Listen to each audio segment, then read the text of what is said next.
As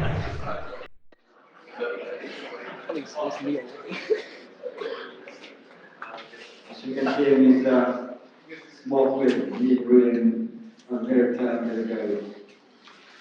This time I'm going to call on our eldest son, Vincent Deck.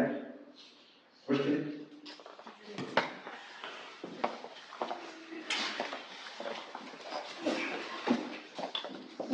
Hey, good morning. So I don't know how we can watch that video and then go give a speech. That's gonna be pretty hard to do. But first of all, Ani, Vincent's girlfriend, wanted to be here. But for those of you who are not aware, she is still at the hospital recovering. So let's all pray for her speedy recovery. She really wanted to be here. That's what Vincent would have wanted for us to do as well. First of all, I want to thank my family, because if it wasn't for them, I don't think I would be able to put this whole thing together and make things easier. So thank you so much to my mom, my dad, my wife, of course, Jody, and my brothers and sisters. Thank you so much, and of course my friends, our friends and family, and everything. So thank you so much. Okay. So Vincent was born July 2002, around 6:25 p.m. I remember I was actually out of the house. I was 19 years old, and my cousin actually texted me. And she said that Vincent's mom, she said, I think she peed herself. And I remember I responded with this, like, what the hell is wrong with her? Because at the time I didn't know that, before you give birth, the water breaks. So I thought, is she crazy? Why would she pee herself? And then after that, she went into labor for roughly about 4 hours, and then around 6:25 p.m., Vincent was born. I remember he was the most beautiful baby that I've seen. Barely cried, but I was at the time concerned about his mom. She gave birth to Vince at home, so I thought that when I walked in and I saw like blood and guts everywhere, I'm sorry if you're eating, that was the most disgusting thing I've ever seen in my life.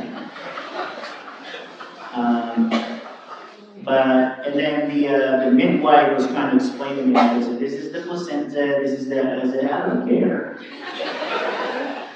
Just remove it from my face. But since he was a baby, he really didn't give us any problems. I remember when he was 2 days old, we were sleeping in a very small bed. I think it was a twin-size bed. And we woke up and Vincent wasn't in the bed anymore. I was like, where the hell is the baby? Right? And then we were surprised to see him on the floor. Wasn't crying, he was just moving around like a little baby. I was like, what happened to him? He fell, but he didn't cry. I was like, that's amazing. And then throughout his life then, when he was a baby, we would always guess if he was hungry, because he never cried. Right? So I would always have to look at my watch and be like, hey, it's been an hour. Maybe he should eat. Maybe you should feed baby. And that's what we did then. And then growing up, because I had to leave for the United States back in 2003 when he was only 6 months old. And then when I left, Vincent was just smiling. By the time I came back a year later, he was already talking. So I missed those, that year where he was developing his first speech and everything. So when he was growing up then, I missed it a lot. But I was surprised because when I came home, he still knew who I was, and he called me Daddy. Right? So of course I was happy happy to hear that, right? And then I left again. And then when I came back, he was 2.5. Back then, he was already playing with a laptop, drooling all over it, playing with Nick Jr. And I remember I looked at his mom and I said, "Well, when did he learn how to use the laptop?" Oh, he's been doing that for a few months now. And he didn't use a mouse, he was actually using the trackpad where you use your finger to use the mouse or anything. That's a hard thing to use, right? But growing up, I've always tried to give him everything, but Vincent never really asked for anything. He was just happy for me to be there. And then my dream back then was to bring them over from the Philippines to the United States. That's why I joined the military. Now, things didn't work out between me and his mom, but luckily enough, his mom was kind enough to give up custody of Vincent. That's why I was able to bring him to the United States when he was 7 years old. And during that time, he wasn't the nicest kid. So the Vincent that you guys met now, he was always smiling, positive, inspiration to everybody. That wasn't always the case. Vincent didn't have an expression on his face. He was just always mad. And I remember when he first got in the United States, he thought that my current wife at the time was my mate. Yeah, because in the Philippines, we had 3 mates in the house, so he thought I had my personal mate in the United States. So he didn't call her mom or anything, he just called her hey. So that was the Vincent that we knew, and I remember I looked at my wife, I said, I think he's going to be a serial killer.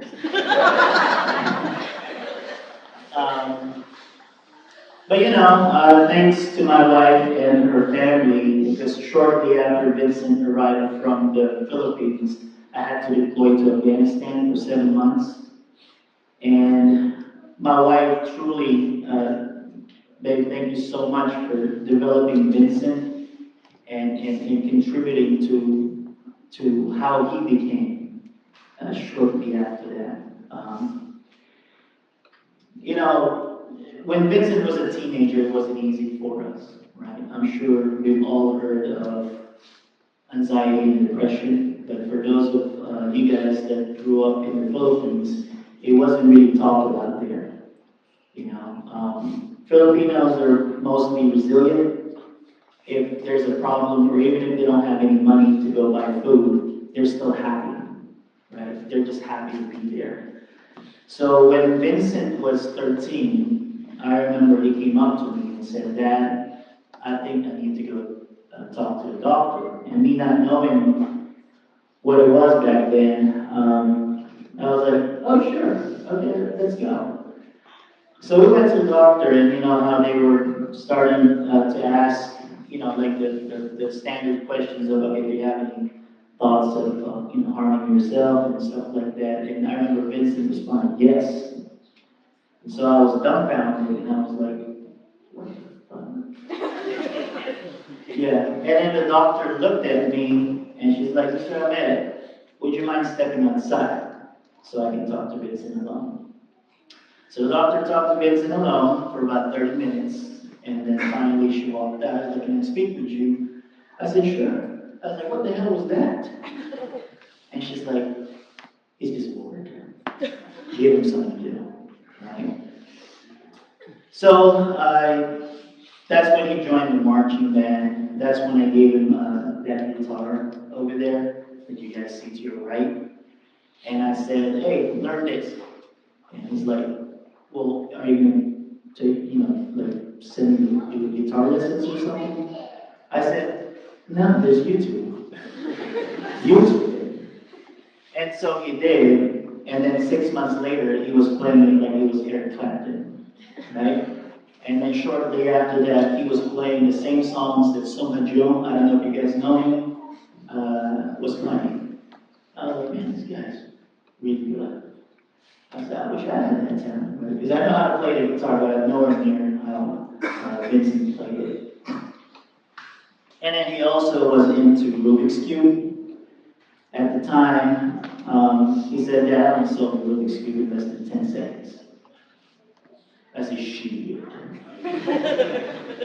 Show me. And then it took him 2 months, but finally I think his fastest time was 8.3, right? I've always supported his hobby. The Rubik's Cube that he wanted is one of those like pretty expensive ones where you actually put lube in it, so that way you can fill around it pretty fast.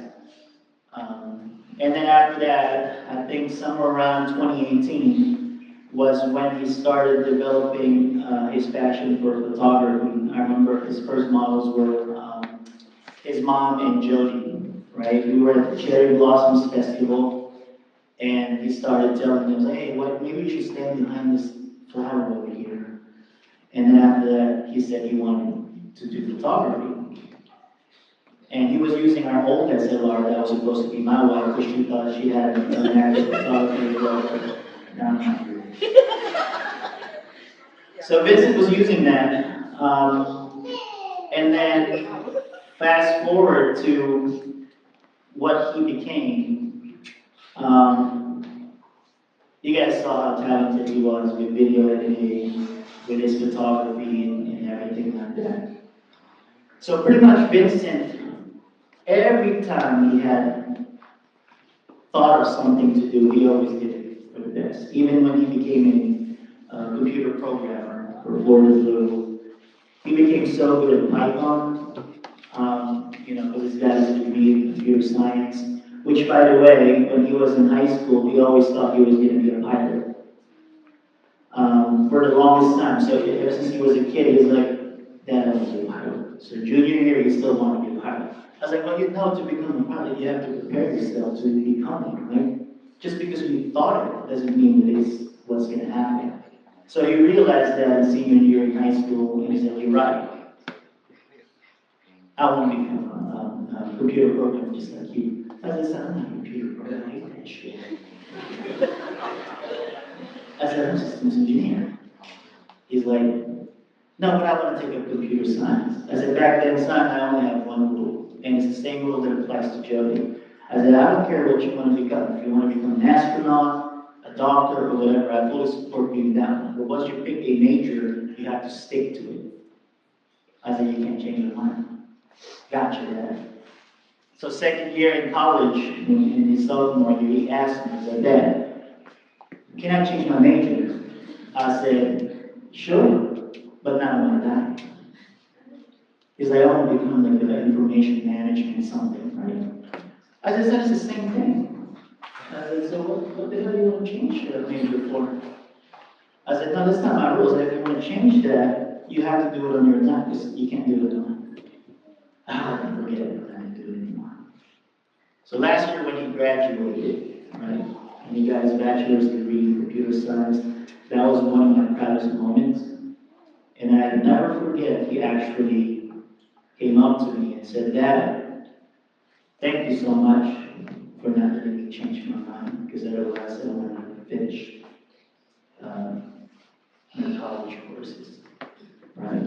And then shortly after that, we went to the beach bars, and I was buying shots for all his friends because I wanted to be a part of that celebration. Right? I don't know about you guys, but in the early 2000s, in my time in the club, if two gentlemen lock eyes for more than 3 seconds, there's going to be a fight.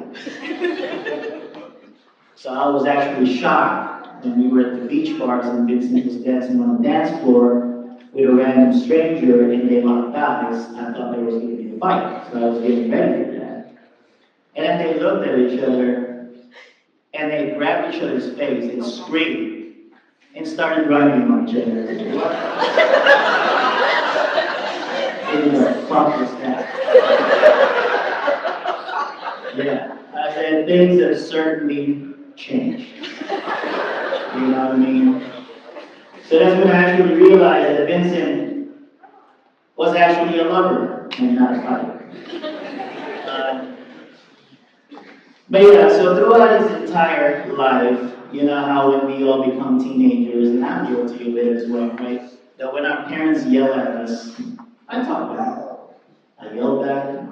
I even used to break things when I was a teenager since I can't hit my mom back when she would punch me in the face.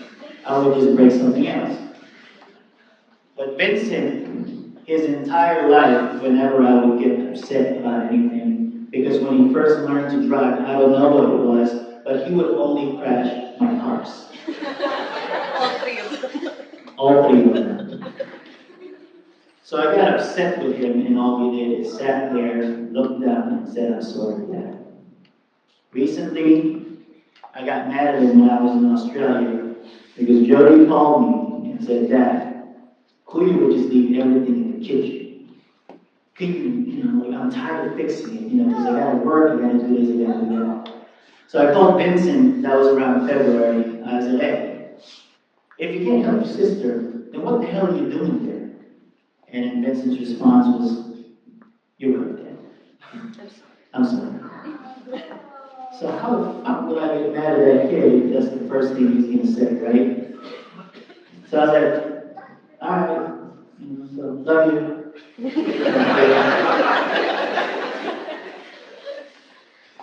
So the thing that I'm gonna say is that Vincent throughout his life was never really given as a problem. So when this whole thing happened, to my surprise, really, I was shocked. I shut down for 4 days where I couldn't talk to anyone. Because as a parent, I've always allowed a certain threshold of mistakes for my kids to make, because I made the same mistakes when I was younger. I just didn't know that the only mistake he would make would cost him his life. And up to this day, I'm still finding the answer as to why God would take things from us. Because he was such an amazing soul. As evidence of every single person that are here right now. I don't normally cry because I've always been the strong person in the family. But I have to admit that when Vincent passed away, I was broken. And I'm asking God as to why He would do this to us. And then my wife told me that maybe God has a bigger reason why Vincent was taken so soon. Maybe it's to raise awareness about what's going on at these rave parties. That hopefully all of you guys that are here right now watching us mourn for our son's death would see that it's okay to have fun. Just try to do it cleanly. I'm not ashamed of how Vincent passed away because that's not the person he is. He is not a drug addict. He is not a crazy person. He was just trying to have fun. And unfortunately, all that fun that he was trying to do cost him his life. On my way to the hospital that night when I was notified, I was praying to God. I said, "Lord, just give my son a second chance. One last time I know I'm going to do it, whatever that means." Right? But when I arrived at the hospital, Vincent was already dying. And I had to pull the plug because he was already brain dead according to the doctor. You guys know how hard it is to make that decision, to pull the plug on your son, knowing that he'll never come back. So please, when you guys go out there and party it out, do it cleanly and do it responsibly. My last interaction with Vincent was Wednesday night when he was prepping his backpack for the breakaway in Tampa. I don't know if you guys have seen his backpack, but it was very colorful.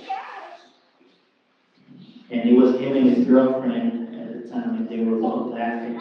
And I said, hey, I gotta go to work early tomorrow, but you guys have fun out there and be safe, all right? And Vincent always, every single time I say goodbye to him, would always say, I got you, Dad. I love you. Right? Not knowing that that would be the last time I'll ever see him.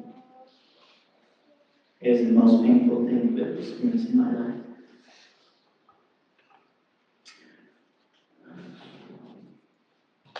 But we all remember Vincent as this kind, loving kid, so I don't want to end it on a bad note.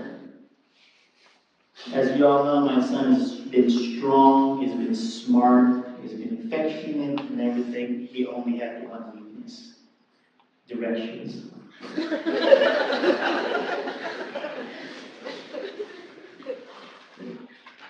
I remember when we used to go to the gym, believe it or not, I used to go to the gym. I know.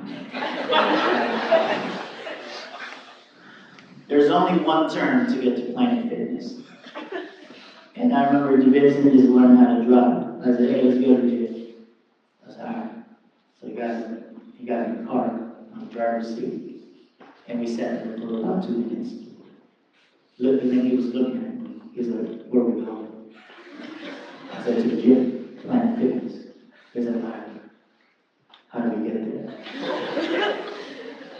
I said, are you fucking kidding me? I said, we've been going there for 3 months.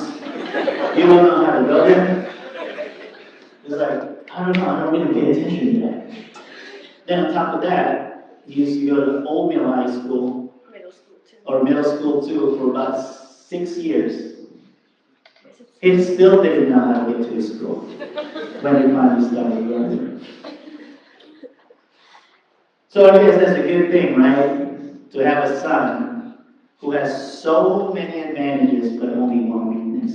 So I guess in a way he's kind of like Superman, right? And directions is his kryptonite, right? But to end it all, I guess I just want to say thank you to everybody here. It makes us feel really good to know that this much people love my son. I didn't know how much of an impact he made on the Filipino community here in Jacksonville and in his college and the work that he did. So please don't forget about him. July 8, 2002 is his birthday. So whatever you guys are doing then, just think about him that day. And again, thank you so much to everyone. Enjoy the rest of your morning.